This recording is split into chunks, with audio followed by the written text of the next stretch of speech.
Let me be clear. There are no velvet ropes in our criminal justice system.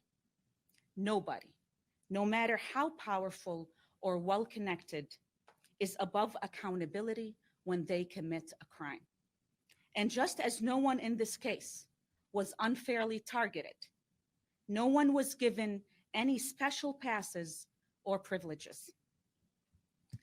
Finally, we may never know all the names of those who had their lives and livelihoods destroyed by this man-made crisis.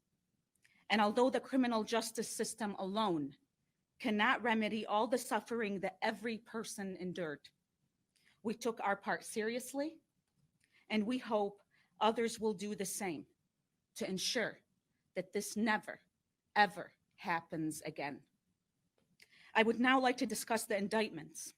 It is important to remind everyone that a criminal charge is merely an allegation, and a defendant is presumed innocent unless and until proven guilty. Further, I will provide a summary of the indictments. While I will provide that summary, I am not able to comment on the evidence that supports these indictments. This is because MCL 767.4a prohibits us from sharing any testimony, evidence, or information used in connection with the grand jury inquiry. The indictments are as follows. Nicholas Lyon, former director of MDHHS, is charged with 9 counts of involuntary manslaughter, for each a 15-year felony, and 1 count of willful neglect of duty, a 1-year misdemeanor, for his failures and grossly negligent performance of his legal duties while director of MDHHS to protect the health of the citizens of Michigan in accordance with the Public Health Code.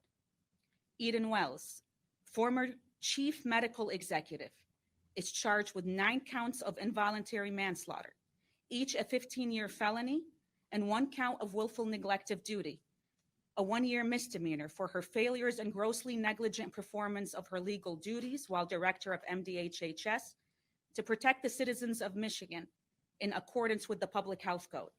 In addition, she is charged with 2 separate counts of misconduct in office, each a 5-year felony, for 2 separate incidences of preventing or attempting to prevent the distribution of public health information about Legionnaire's disease in Genesee County.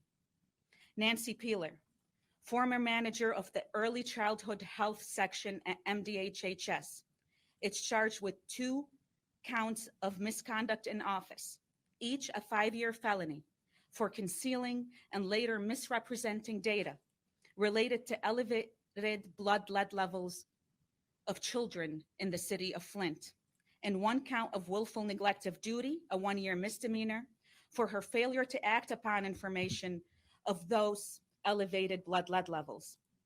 Gerald Ambrose, former finance director and state-appointed emergency manager of the city of Flint, is charged with 4 counts of misconduct in office, a 5-year felony for acts related to the city of Flint's finances, as well as Flint's water supply source.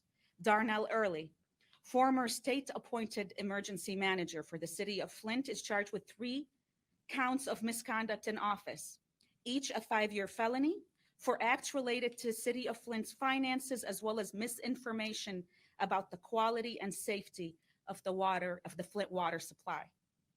Howard Croft, former director of the Department of Public Works for the city of Flint, is charged with 2 counts of willful neglect of duty, each a 1-year misdemeanor, for willfully neglecting his duty to ensure the safety and quality of the Flint water supply. Richard Snyder, former governor of the state of Michigan, is charged with 2 counts of willful neglect of duty, each a 1-year misdemeanor, for willfully neglecting his mandatory legal duties under the Michigan Constitution and the Emergency Management Act, thereby failing to protect the health and safety of Flint's residents. Jared Agan, former director of communications and chief of staff of the Executive Office of Governor Snyder, is charged with 1 count of perjury, a 15-year felony, for giving false statements under oath. Richard Baird, former senior advisor and transformation manager in the executive office of Governor Snyder, is charged with 1 count of misconduct in office, a 5-year felony, by improperly using state resources and personnel, 1 count of perjury, a 15-year felony for giving false statements under oath, 1 count of obstruction of justice, a 5-year felony, for attempting to interfere or influence ongoing legal proceedings related to the Flint water crisis, and 1 count of extortion, a 20-year felony, for threatening a state-appointed research team during their investigation into the source of the Legionnaire's disease outbreak in Genesee County.